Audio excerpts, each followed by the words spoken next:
అశోక్ కూలి పని చేసుకునే వ్యక్తి. అతను పట్నంలో కూలి పనులు చేసుకుంటూ తన కుటుంబాన్ని పోషిస్తూ ఉంటాడు.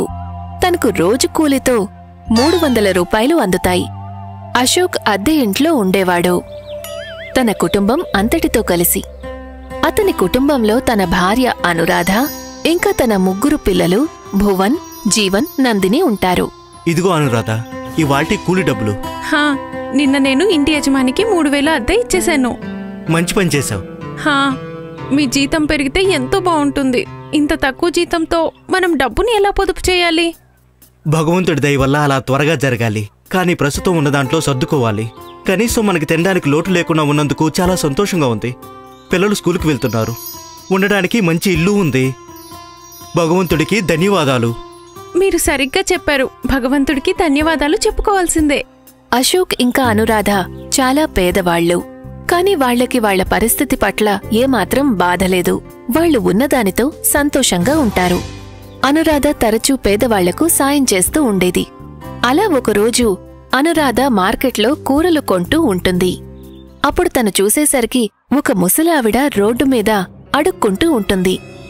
చాలా ఆకలిగా ఉంది బాబూ, చాలా రోజులుగా ఏమీ తినలేదు. చుట్టుపక్కల వాళ్లందరూ ఆ ముసలావిడ్ని చూస్తూ ఉంటారు. కాని ఎవరూ కూడా ఆవిడికి డబ్బులు ఇవ్వలేదు.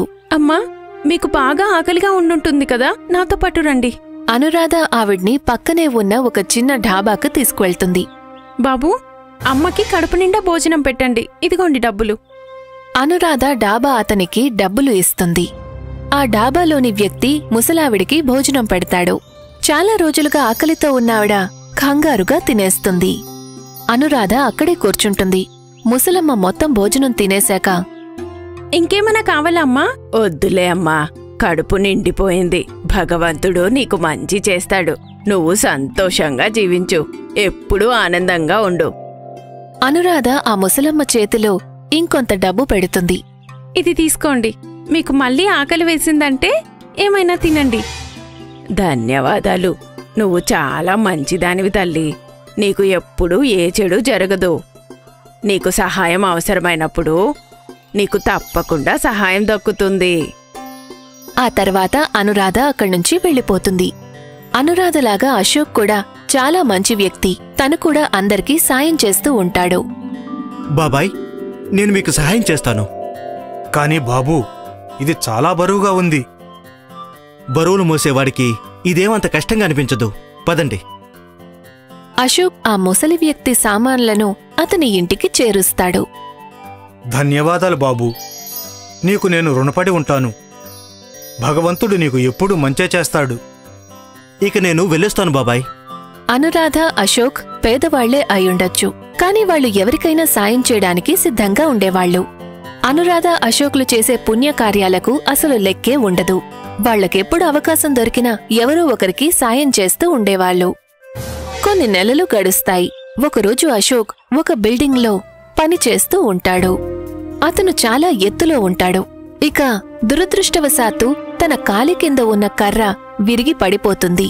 ఇక అశోక్ ఎంతో ఎత్తు నుంచి కింద పడతాడు. దానివల్ల గాయపడతాడు. తనని హాస్పిటల్కి తీసుకువెళ్ళినప్పుడు డాక్టర్ తనకి వైద్యం చేస్తారు. భగవంతుడి దయ వల్ల పెద్ద దెబ్బ ఏమీ తగల్లేదు. కాలిలో ఎముక విరిగింది. అది అతుక్కోవడానికి 2 లేదా 3 నెలలు పట్టవచ్చు. ఇక అంతవరకు మీరు అసలు కాలు కింద పెట్టకూడదు. 2-3 నెలలా? 2-3 నెలలు విశ్రాంతి తీసుకోవాలనేసరికి ఇద్దరూ కంగారు పడతారు. అశోక్ రోజు కూలికి పనిచేసే మనిషి. అతనికి పనిచేస్తేనే డబ్బులు వస్తాయి. 2-3 నెలలు అతను ఇంట్లో కూర్చోవాల్సొస్తే అతని కుటుంబాన్ని ఎలా పోషిస్తాడు? ఇప్పుడు మనం ఏం చేయగలం? మీరు కంగారు పడకండి. నేను ఏదో ఒక పని వెతుక్కుంటాను. దాంతో మన ఇల్లు గడిచిపోతుంది. అంతకంటే వేరే మార్గం లేదు. భగవంతుడు ఇటువంటి పరిస్థితిని కల్పిస్తాడని నువ్వు ఎప్పుడూ ఊహించలేదు. అశోక్, అనురాధ పొదుపు చేసి దాచిపెట్టిన డబ్బు ఖర్చయిపోతాయి. ఇప్పుడు వాళ్ల దగ్గర చాలా తక్కువ డబ్బు ఉంటుంది. మొత్తం మన దగ్గర 300 మిగులున్నాయి. దీంతో మనకి 2-3 రోజులకు సరుకులొస్తాయి. ఇప్పుడు నాకు త్వరగా ఏదైనా పని కావాలి. ఎన్నో రోజుల నుంచి నేను పని కోసం వెతుకుతున్నాను. భగవంతుడి దయ వల్ల మనకు త్వరగా పని దొరకాలి. అప్పుడే మనం ఆకలితో అలమటించే పరిస్థితి రాకుండా ఉంటుంది. భగవంతుణ్ణి అదే కోరుకుంటున్నాం. సరే, ఈ డబ్బులకు ఏవైతే వస్తాయో అవే నేను తీసుకొస్తాను. అశోక్, అనురాధ ఇద్దరూ దిగులుగా ఉంటారు. వాళ్ల ఆర్థిక పరిస్థితి బాలేదు. ఆ 300 తీసుకొని అనురాధ బజారుకు వెళ్తుంది. అక్కడ తను బియ్యం, పప్పు, కొన్ని కూరగాయలు తీసుకుంటుంది. ఇప్పుడు అనురాధ దగ్గర 10 రూపాయలు మాత్రమే ఉన్నాయి.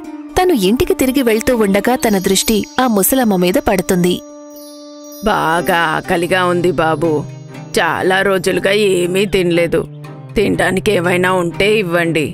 అయ్యో పాపం, కానీ ఇవాళ ఆవిడ కడుపు నిండా భోజనం పెట్టించడానికి నా దగ్గర డబ్బులు లేవు. 10 రూపాయలే ఉన్నాయి. దీనికేమొస్తాయి? అనురాధ అటూ ఇటూ చూసేసరికి ఒక పకోడీల దుకాణం కనిపిస్తుంది. నాకు 10 రూపాయలకి పకోడీలు ఇవ్వండి. అనురాధ దుకాణం యజమానికి 10 రూపాయలిచ్చి పకోడీలు తీసుకుంటుంది. ఆ పకోడీలు తీసుకుని అనురాధ ముసలమ్మ దగ్గరికి వెళ్తుంది. అమ్మా, ఇవాళ నేను మీకు కడుపు నిండా భోజనం పెట్టలేను. ఇదిగో, ఇవి తినండి. ఆ ముసలావిడ పకోడీల పొట్లాన్ని ఒకసారి ముట్టుకొని ఇలా అంటుంది. ఇవాళ ఈ పకోడీలను నువ్వు మీ ఇంటికి తీసుకెని వెళ్ళమ్మా. వీటిని నేను తిన్నాను అని అనుకో. ఇవాళ వీటి మీద నీకే హక్కుంది. కానీ అమ్మా, మీకు ఆకలిగా ఉంది కదా. ఆ ముసలావిడ చిరునవ్వు నవ్వి అనురాధ చూస్తూ ఉండగానే తన కళ్ల ముందే పూర్తిగా మాయమవుతుంది. అనురాధ ఆశ్చర్యపోతుంది. తన ముసలావిడ కోసం అటూ ఇటూ వెతుకుతుంది. కాని ఆవిడ ఎక్కడా కనిపించదు. తర్వాత అనురాధ ఇంటికి తిరిగొస్తుంది. తన భర్త అశోక్కి అన్ని విషయాలు చెప్తుంది. అలా ఎవరైనా ఎలా మాయమవుతారు? తెలీదు, నేను కూడా ఆశ్చర్యపోయాను. సరే, ఆ పకోడీలు చూపించు. అశోక్ పకోడీ పొట్లం తెరుస్తాడు. చూసి ఆశ్చర్యపోతాడు. పొట్లంలో బంగారు పకోడీలు ఉంటాయి. బంగారం? ఇంత ఎక్కువ బంగారమా? ఇదంతా నిజమేనా? కాని ఎలా? బహుశా ఆ ముసలమ్మ వల్లే అయ్యుంటుంది. ఆ రోజు ఆవిడ నన్ను ఆశీర్వదించారు. ధన్యవాదాలు. నువ్వు చాలా మంచిదానివి తల్లి. నీకు ఎప్పుడు ఎటువంటి చెడు జరగదు. నీకు ఎప్పుడైతే సహాయం అవసరమవుతుందో అప్పుడు నీకు తప్పకుండా సహాయం దక్కుతుంది. నీలో ఉన్న మంచితనం కారణంగానే ఇవాళ నీకు అవసరానికి మించి సహాయం లభించింది అనురాధ. భగవంతుడికి కోటి కోటి ధన్యవాదాలు. ఆ రోజు నుండి అశోక్, అనురాధల జీవితం మారిపోతుంది. అశోక్ వైద్యం పూర్తవుతుంది. ఇప్పుడు అతను రోజు కూలీగా పనిచేయడం లేదు. అనురాధ ఇంకా అశోక్ ఒక సొంత ఇల్లు కొనుక్కుంటారు. అలాగే ఒక దుకాణం కూడా. ఇప్పుడిద్దరూ కలిసి పనిచేస్తారు. బంగారు పకోడీలు అనురాధ, అశోక్ల జీవితాన్ని మార్చేశాయి. అశోక్ కూలి పని చేసుకునే వ్యక్తి. అతను పట్నంలో కూలి పనులు చేసుకుంటూ తన కుటుంబాన్ని పోషిస్తూ ఉంటాడు. తనకు రోజు కూలితో 300 రూపాయలు అందుతాయి. అశోక్ అద్దె ఇంట్లో ఉండేవాడు, తన కుటుంబం అంతటితో కలిసి. అతని కుటుంబంలో తన భార్య అనురాధ, ఇంకా తన 3 పిల్లలు భువన్, జీవన్, నందిని ఉంటారు. ఇదిగో అనురాధ, ఇవాల్టి కూలి డబ్బులు. నిన్న నేను ఇంటి యజమానికి 3000 అద్దె ఇచ్చేశాను. మంచి పని చేశావు. మీ జీతం పెరిగితే ఎంతో బావుంటుంది. ఇంత తక్కువ జీతంతో మనం డబ్బుని ఎలా పొదుపు చేయాలి? భగవంతుడి దయ వల్ల అలా త్వరగా జరగాలి. కానీ ప్రస్తుతం ఉన్న దాంట్లో సర్దుకోవాలి. కనీసం మనకి తినడానికి లోటు లేకుండా ఉన్నందుకు చాలా సంతోషంగా ఉంది. పిల్లలు స్కూలుకి వెళ్తున్నారు. ఉండడానికి మంచి ఇల్లు ఉంది. భగవంతుడికి ధన్యవాదాలు. మీరు సరిగ్గా చెప్పారు. భగవంతుడికి ధన్యవాదాలు చెప్పుకోవాల్సిందే. అశోక్ ఇంకా అనురాధ చాలా పేదవాళ్లు. కాని వాళ్లకి వాళ్ల పరిస్థితి పట్ల ఏమాత్రం బాధలేదు. వాళ్లు ఉన్నదానితో సంతోషంగా ఉంటారు. అనురాధ తరచూ పేదవాళ్లకు సాయం చేస్తూ ఉండేది. అలా ఒకరోజు అనురాధ మార్కెట్లో కూరలు కొంటూ ఉంటుంది. అప్పుడు తను చూసేసరికి ఒక ముసలావిడ రోడ్డు మీద అడుక్కుంటూ ఉంటుంది. చాలా ఆకలిగా ఉంది బాబూ. చాలా రోజులుగా ఏమీ తినలేదు. చుట్టుపక్కల వాళ్లందరూ ఆ ముసలావిడ్ని చూస్తూ ఉంటారు. కాని ఎవరూ కూడా ఆవిడికి డబ్బులు ఇవ్వలేదు. అమ్మా, మీకు బాగా ఆకలిగా ఉండుంటుంది కదా, నాతో పాటు రండి. అనురాధ ఆవిడ్ని పక్కనే ఉన్న ఒక చిన్న ఢాబాకు తీసుకువెళ్తుంది. బాబూ, అమ్మకి కడుపు నిండా భోజనం పెట్టండి. ఇదిగోండి డబ్బులు. అనురాధ డాబా అతనికి డబ్బులు ఇస్తుంది. ఆ డాబాలోని వ్యక్తి ముసలావిడికి భోజనం పెడతాడు.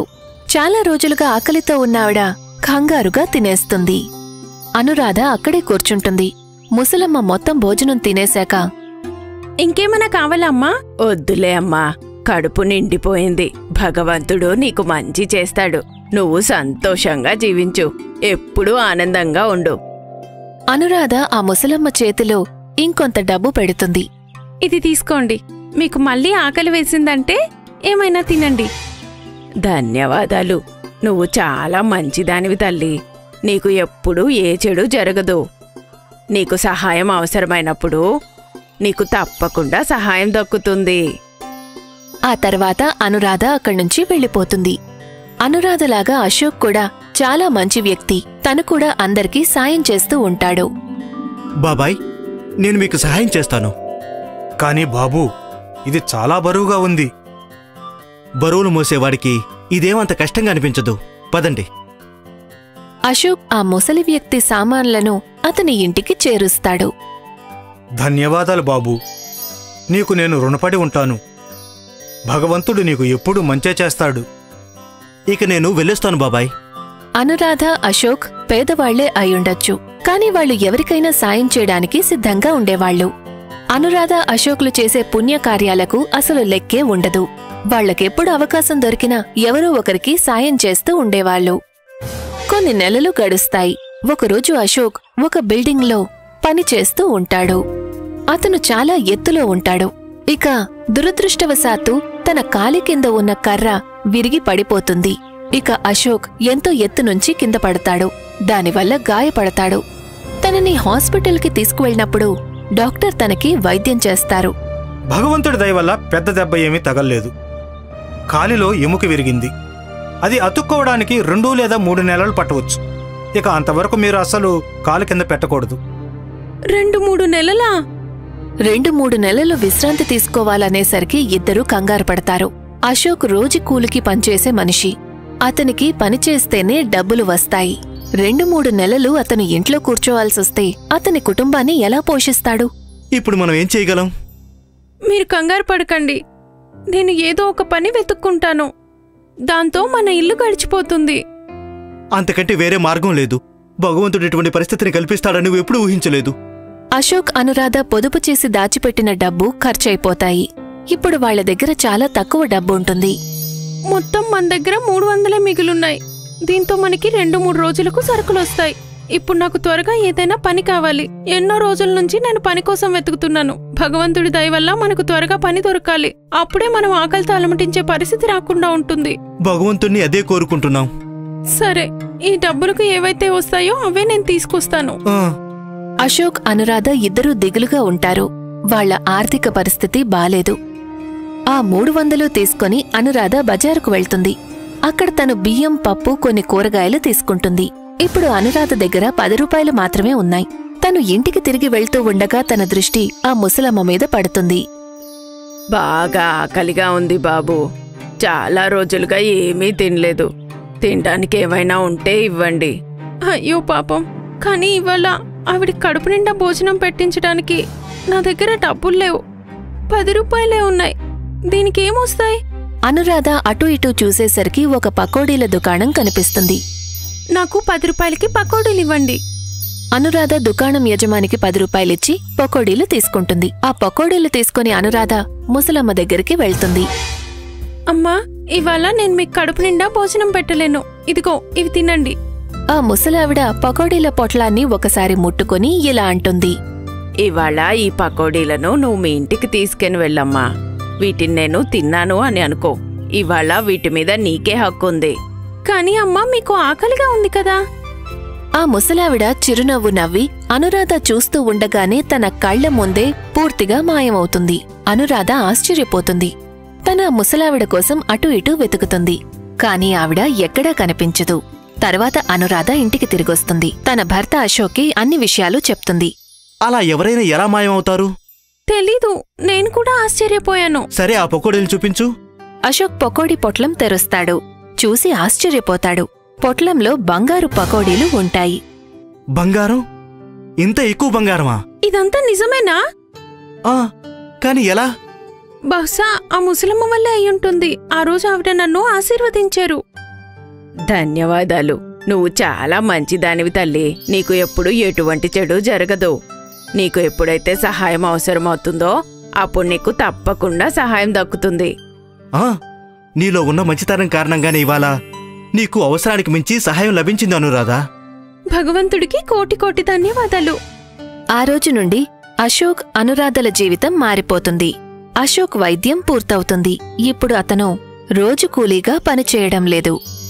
అనురాధ ఇంకా అశోక్ ఒక సొంత ఇల్లు కొనుక్కుంటారు. అలాగే ఒక దుకాణం కూడా. ఇప్పుడిద్దరూ కలిసి పనిచేస్తారు. బంగారు పకోడీలు అనురాధ అశోక్ల జీవితాన్ని మార్చేశాయి. మీర్పూర్ అనే ఒక గ్రామం ఉండేది. ఆ ఊర్లో జగ్గు అనే ఒక బికారి ఉండేవాడు. జగ్గుకి 2 పిల్లలు, రాజు ఇంకా మినీ. నాన్న, మనం మొదటి నుండి పేదవాళ్ళమేనా? కాదు బాబు, మనం మొదటి నుండి పేదవాళ్ళం కాదు. మా నాన్నగారు అంటే మీ తాతగారు చాలా ధనవంతులు బాబు. ఒకసారి ఆయనకి అడవిలో ఒక పన్నీరిల్లు కనిపించింది బాబు. ఆ ఇంట్లో నుండి ఎంత పన్నీర్నైనా తీసుకోవచ్చు బాబు. మా నాన్నగారు ఆ ఇంట్లో నుంచి పన్నీర్ని తీసి చుట్టుపక్కల అన్ని గ్రామాలకు పన్నీరు అమ్ముతూ ఉండేవాడు బాబు. పన్నీర్ అమ్మి మా నాన్నగారు చాలా ధనవంతులయ్యాడు.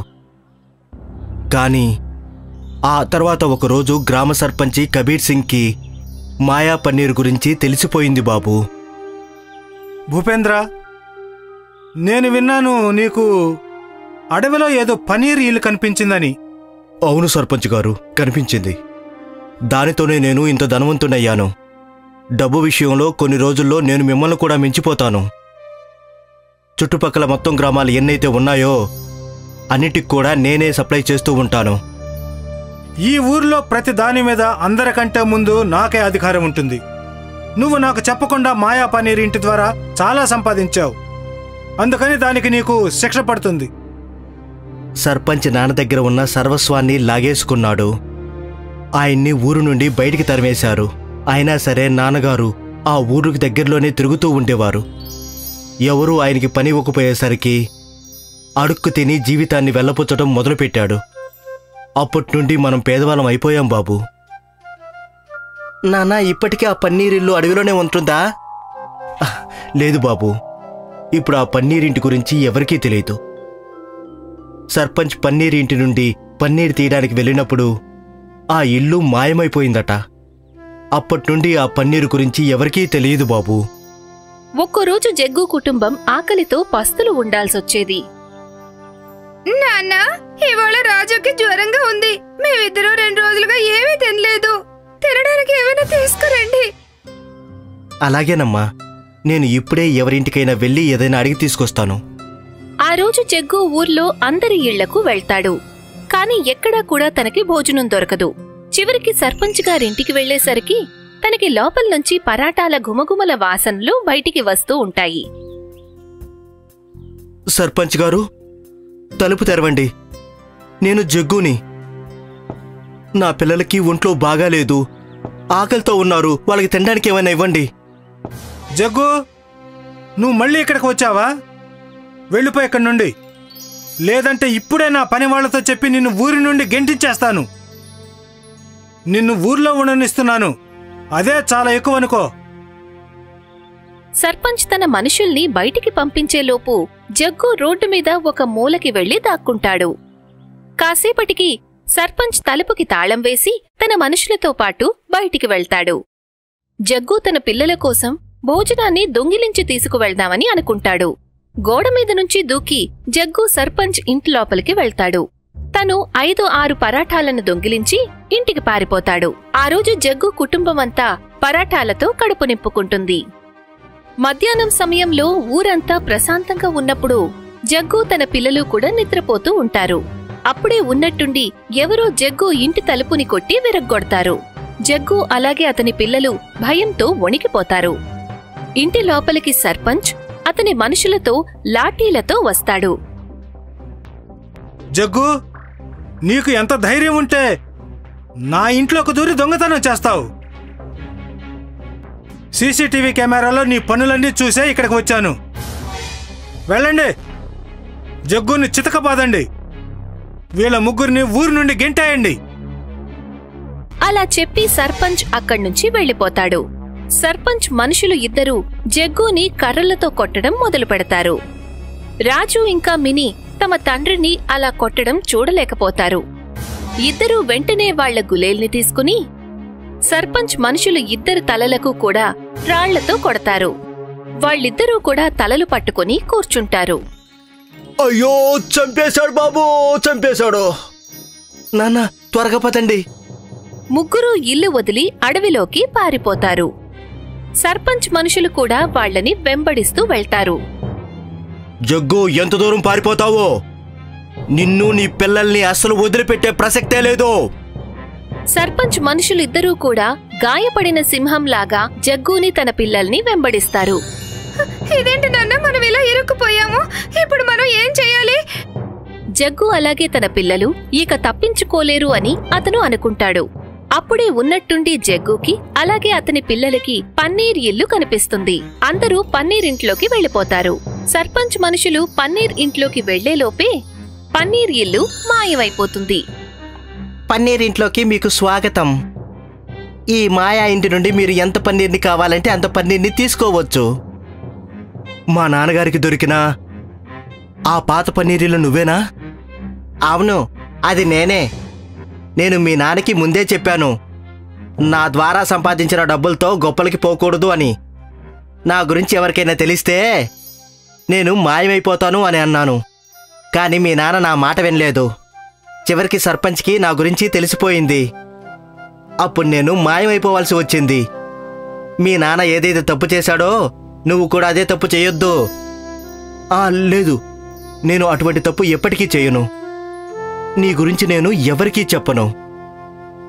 కానీ ఒకవేళ నేను ఎవరికీ చెప్పకపోయినా నీ గురించి తెలిసిపోయిందంటే అప్పుడు దాని గురించి నువ్వేం కంగారు పడకు, అంతా చూసుకుంటానులే నేను. అన్నిటికంటే ముందుగా జగ్గు అలాగే అతని పిల్లలు కడుపు నిండా పన్నీర్ తింటారు. పన్నీర్ చాలా రుచిగా ఉంది నాన్న. వెనీలా ఫ్లేవర్ ఐస్ క్రీమ్ ని పాలలో వేసుకుని తిన్నట్టుగానే అనిపిస్తుంది నాకు. పిల్లలు, మనం రేపటి నుండి పన్నీర్ అమ్మడానికి వెళ్దాం. కానీ మనం స్వార్థంగా ఎప్పుడూ ఆలోచించకూడదు. మనకి ఎంతైతే అవసరం ఉంటుందో అంత మాత్రమే మనం అమ్ముకుందాం. అక్కడ సర్పంచ్ కోపంతో రగిలిపోతూ ఉంటాడు. మీరిద్దరూ నా పేరుని మట్టిలో కలిపేశారు. ఇద్దరూ ఇలా దెబ్బలు తిని తిరిగి వచ్చారు. పైగా వాళ్ళ ముగ్గురు ఉన్నట్టుండి అడవిలో మాయమైపోయారని కథలు చెప్తున్నారు. ఇక ఇప్పుడు నేను రంగా ఇంకా మున్నాని పంపించాల్సిందే. సర్పంచ్ తన మనుషులిద్దరినీ అడవి దగ్గర కాపలాగా పెడతాడు. అతని మనుషులు చూసేసరికి జగ్గు, రాజు ఇంకా మినీ ప్రతిరోజు పన్నీర్ తీసుకువెళ్లి బజార్లో అమ్ముకుని వస్తుంటారు. వాళ్లు వెళ్లి ఈ విషయం గురించి సర్పంచ్కి చెప్తారు. కిందటిసారి ఆ పనీర్ ఇల్లు ఎలా మాయమైందో నాకు తెలియదు, కానీ ఈసారి నాకు ఆ ఇల్లు కావాలి. మరుసటి రోజు ఎప్పుడైతే జగ్గు కుటుంబం అడవిలో నుంచి బయటికి వస్తుందో అప్పుడు సర్పంచ్ వాళ్లని పట్టుకుంటాడు. ముగ్గురు చేతులు కట్టేస్తాడు. ఇప్పుడు మీరు ముగ్గురు మర్యాదగా నన్ను ఆ పనీర్ ఇంటి వరకు తీసుకెళ్ళాలి.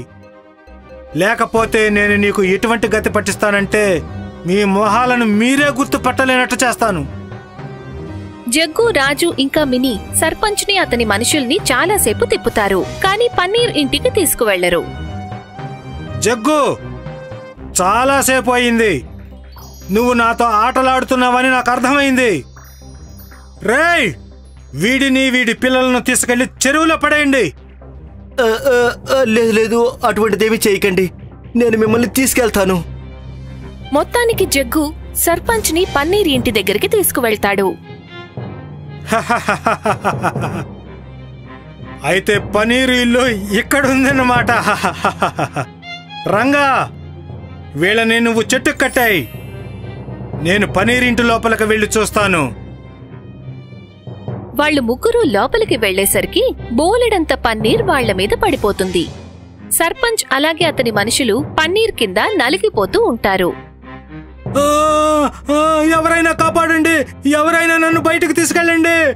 నాకు ఊపిరాడటం లేదు. కాపాడండి, కాపాడండి.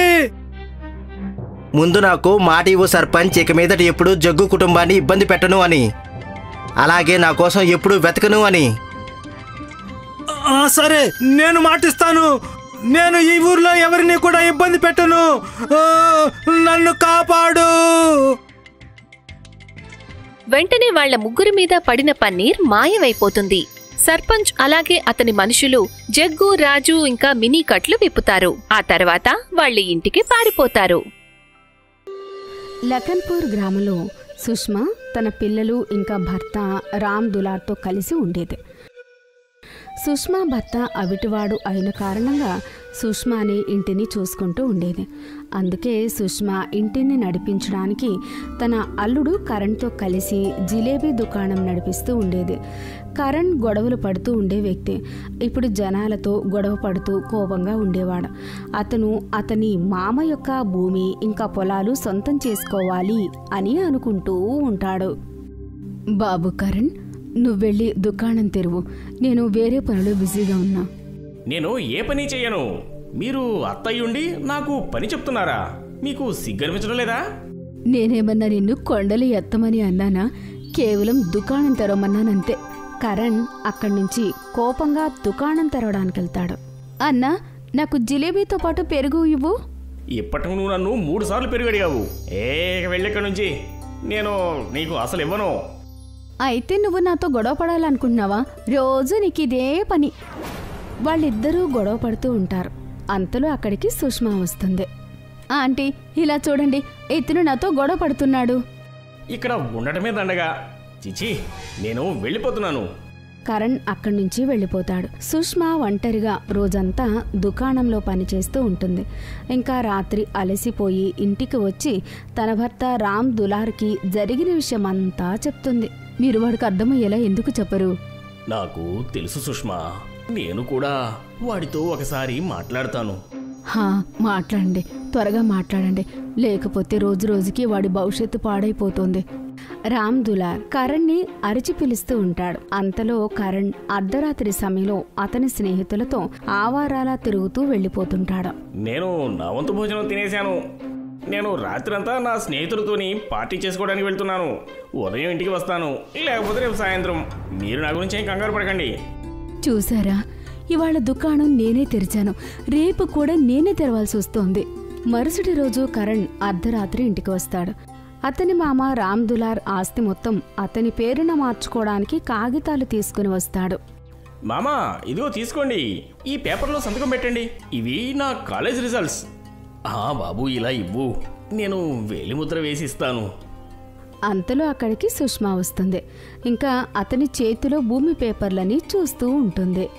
ఆగండి, మీరేం చేస్తున్నారు? కరణ్ కాలేజ్ పేపర్ల మీద వేలిముద్ర వేస్తున్నాను.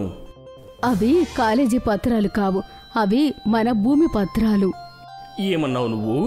కాస్త ఆలస్యంగా వచ్చుంటే నీ సొమ్మేం పోయేది? సుష్మా ఇంకా రామ్ దులార్ కరణ్ ప్రవర్తన చూసి చాలా ఇబ్బందిగా భావించి అతని ఇంట్లో నుంచి పంపించేస్తారు. ఇంకా సుష్మా ఒంటరిగా జిలేబీ దుకాణం నడిపిస్తూ ఉంటుంది. ఇప్పటి నుంచి నేను త్వరగా వచ్చి ఆలస్యంగా ఇంటికి వెళ్తాను. అప్పుడు నాకు ఎక్కువ లాభం వస్తుంది. సుష్మా పగలు రాత్రి కష్టపడి తన జిలేబీ దుకాణం నడిపిస్తూ ఉంటుంది. ఈ దుకాణాన్ని మూసేయించాల్సింది. దీనివల్లే నా భూమి నా చేతికి రాకుండా పోయింది. ఒకవేళ అది లేకుండా ఉండుంటే ఈ దుకాణానికి ఇంటికి నేనే యజమానయ్యేవాణ్ణి. ఒక పని చేస్తాను, జిలేబీ లోపల పాడైపోయిన పన్నీర్ పాలు పోస్తాను. జిలేబీలు మొత్తం పాడైపోతాయి. కరణ్ అలా ప్లాన్ వేస్తాడు. ఇంకా అతను విరిగిపోయిన పాలతో చేసిన పెద్ద పన్నీర్ ముక్కని జిలేబీ మిశ్రమంలో వేస్తాడు. అక్క, నాకు వేడివేడి జిలేబీ ఇవ్వవా? ఆగండి, ఇప్పుడే వేడివేడిగా తీసుకుని వస్తాను. సుష్మా తెలియకుండానే పన్నీర్ కలిపిన జిలేబీని తయారు చేసి ఇస్తుంది. అవి ఎర్రగా కాకుండా పూర్తిగా తెల్లగా అవుతాయి. ఇదెక్కడి వేళాకోళం? నేను మిమ్మల్ని వేడివేడి జిలేబీ అడిగాను, మీరు నాకు తీయటి పన్నీరు తినిపిస్తున్నారు. ఇవి జిలేబీ ఆకారంలో ఉన్నాయి, కానీ జిలేబీ కావు. ఇదెలా సాధ్యమవుతుంది అనిపిస్తుంది. ఏదో తేడా జరిగింది. ఆ మహిళ దుకాణానికి దూరంగా వెళ్లడం చూసి కరణ్ చాలా ఆనందపడతాడు. తను పోలీసులను పిలవడానికి వెళ్తున్నట్టుంది. ఇప్పుడు తనకు అర్థమవుతుంది కరెంట్తో పెట్టుకుంటే ఏం జరుగుతుంది అని. అప్పుడే అక్కడికి రామ్ దులార్ తన చిన్ననాటి స్నేహితులతో కలిసి వస్తాడు. అరే సుష్మా, నా స్నేహితులు నన్ను కలవడానికి, నీ చేతి జిలేబీలు తినడానికి వచ్చారు. అరే వా, ఇది చాలా మంచి విషయం. అవును, మేము నీ చేతి జిలేబీల గురించి చాలా విన్నాము. నేను కూడా విన్నాను. దీనికోసం 400 కిలోమీటర్ల దూరం నుంచి వచ్చామమ్మా. సుష్మాకి జిలేబీలలో పన్నీర్ కలిసిన విషయం తెలుసు, కానీ వచ్చిన అతిథులకి అవమానం జరగకుండా వాళ్ళు కోరిన కోరిక ప్రకారం వాళ్ళకి జిలేబీ తయారు చేసి ఇస్తుంది. మీ దగ్గర జిలేబీలు కాస్త విచిత్రంగా కనిపిస్తున్నాయి. నాకు కూడా అనిపిస్తుంది సుష్మా ఈసారి వేరే రకంగా తయారు చేసినట్లుంది. తెల్లగా ఉన్నా రుచిగా ఉన్నాయి. వాళ్ళు జిలేబీ తినడానికంటే ముందే అక్కడికి కరణ్ వస్తాడు. తినండి తినండి. వీళ్ళ జిలేబీలను చూసి చాలా మంది కస్టమర్లు పారిపోయారు. ఇప్పుడు మీరు కూడా పారిపోతారు. అతను నా అల్లుడు. ఎప్పుడు పిచ్చి పిచ్చి మాటలు మాట్లాడుతూ ఉంటాడు. మీరు జిలేబీ తినండి. రామ్దులార్ చిన్ననాటి స్నేహితులు ఆ జిలేబీ తిన్న వెంటనే అందులో పన్నీర్ వండడం చూసి ఆశ్చర్యపోతారు. ఇంకా ఇలా అంటారు, వాహ్ వదినా వాహ్, ఎంత బాగా చేసావు జిలేబీ. భలేగా ఇవి రసగుల్లలాగా ఉన్నాయి. నిజంగా ఇది చాలా అద్భుతంగా ఉన్నాయి. ఇవాటి నుంచి మీరు మీ షాప్ పేరును మార్చి పనీర్ జిలేబీ షాప్ అని పెట్టండి. ఇంకా చూడండి, మీకు చాలా లాభం వస్తుంది. ఏంటి నిజమా? నాకు తెలియడం లేదు ఇది ఎలా జరిగిందో. ఏమున్నారు మీరు? మీకు ఇది బాగా అనిపిస్తుందా? కరణ్కి వాళ్ళ అన్న మాటలు నమ్మశక్యంగా లేవు. అందుకే అతను కలిపిన పనీర్ జిలేబీని తింటాడు. పనీర్ జిలేబీ అతనికి బాగా నచ్చుతుంది. కానీ మీరు తననెందుకు పొగుడుతున్నారు? ఈ పనీర్ జిలేబీ నేను తయారు చేశాను. అసలు విషయం ఏమిటంటే ఇందులోని పనీర్ని నేనే వేశాను. చూసారా నేను ఎంత అద్భుతం చేశానో? సుష్మాకి జరిగిన విషయం అంతా అర్థమవుతుంది. తను ఇలా అంటుంది, మా జిలేబీ మూతపడాలి అనుకున్నావు నువ్వు కదా, ఇంకా మేము రోడ్డున పడాలని, అవునా? సుష్మా, మనం ఈ మాటలు అతిథుల ముందు మాట్లాడకూడదు. అతిథులందరూ వెళ్ళిపోయిన తర్వాత కరణ్ అతని మామ రామ్దులార్తో ఇలా అంటాడు, మామగారు, మీరు నాకు ఎలాగూ భూములు ఇల్లు అయితే ఇవ్వలేదు. కనీసం మీరు నాకు ఈ దుకాణాన్నైనా ఇవ్వండి. ఇంకా ఇప్పటి నుంచి పన్నీర్ జిలేబీని నేనే అమ్ముతాను. మాకు నీకు దుకాణం ఇవ్వడం ఏమీ ఇబ్బంది లేదు, కానీ నువ్వు దుకాణాన్ని బాగా నడిపిస్తావా? దాని గురించి మీరు కంగారు పడకండి. షాపుని నేను ఒకవేళ మంచిగా నడిపించలేకపోతే మీరే తీసేసుకోండి. సరే బాబు, మేము అలానే చేస్తాం. కరణ్ పగలు రాత్రి కష్టపడి అతని జిలేబీ దుకాణంలో పనిచేయడం మొదలు పెడతాడు. కానీ కరణ్ మిత్రులు ఎవరితో అయితే అతను కలిసి ఆవారాగిరి చేస్తూ ఉండేవాడో వాళ్ళు ఈ విషయం వల్ల అస్సలు ఆనందంగా ఉండరు. అందులో ఒక స్నేహితుడు ఇలా అంటాడు, పద కరణ్, వెళ్దాము. ఇప్పుడు నేను మీతో పాటు రాలేను. నేను నా దుకాణాన్ని చూసుకోవాలి. అత్తయ్య మామయ్య నన్ను నమ్మి ఈ దుకాణాన్ని నాకు అప్పచెప్పారు. కరణ్ మాట వినకపోయేసరికి కరణ్ స్నేహితుడికి అతని పైన కోపం వస్తుంది. ఇంకా అతను అతని దుకాణం పైన కుట్ర పన్నుతాడు. ఇంకా ఒక బాబాతో కలిసి అతని దుకాణం పైన నల్ల మాయ చేయిస్తాడు. కరణ్ దుకాణంలో లేని సమయం చూసి అతను ఆ బాబా ఇచ్చిన తాయెత్తుని పన్నీర్ జిలేబీ దుకాణంలో తగిలిస్తాడు. ఇప్పుడు మజా వస్తుంది. మేమందరం చెడిపోతున్నప్పుడు వీడొక్కడే ఎలా బాగుపడతాడు? ఈ తాయెత్తు ఎక్కడి నుంచి వచ్చింది? దీన్ని సుష్మా ఇక్కడ పెట్టి ఉంటుంది. నేను దీన్ని నా చేతికి కట్టుకుంటాను. రామ్దులార్ ఆ తాయెత్తు కట్టుకున్న వెంటనే అతను కుర్చీలో నుంచి లేచి నిలబడతాడు. ఆ నల్లమాయ వల్ల అతను బాగా అయిపోతాడు. ఇంకా అతను మళ్ళీ నడవడం మొదలు పెడతాడు. అరే, ఇదేంటి? నేను నడవగలుగుతున్నాను. నా కాళ్ళు బాగైపోయాయి. ఈ తాయెత్తు అద్భుతం చేసింది. భగవంతుడా, నీకు ధన్యవాదాలు. అక్కడే దూరంగా నిలబడి ఉన్న కరణ్ స్నేహితుడు అదంతా చూస్తూ ఉంటాడు. ఇంకా చూసి ఆశ్చర్యపోతాడు. ఆ తర్వాత అతను ఆ బాబా దగ్గరికి వెళ్తాడు. అప్పుడు బాబా ఇలా అంటాడు, నీలాంటి దుష్టులకు సహాయం చేస్తానని నువ్వు ఎలా అనుకున్నావు? చాలా సంవత్సరాల క్రితం ఆ దుకాణంలోని ఒక తల్లి నా ఆకలిని తీర్చింది. నాకు జిలేబీ తినిపించింది. అందుకే నేను ఈ ఉపకారం చేశాను. తన దుకాణంలోని పన్నీరు జిలేబీ ఎవరైతే తింటారో వాళ్ళు ఆనందంగా ఉంటారు. వాళ్ళ అనారోగ్యం కూడా దూరం అవుతుంది. నన్ను క్షమించండి బాబా. నా మనసులోని నేను ద్వేషం నింపుకున్నాను.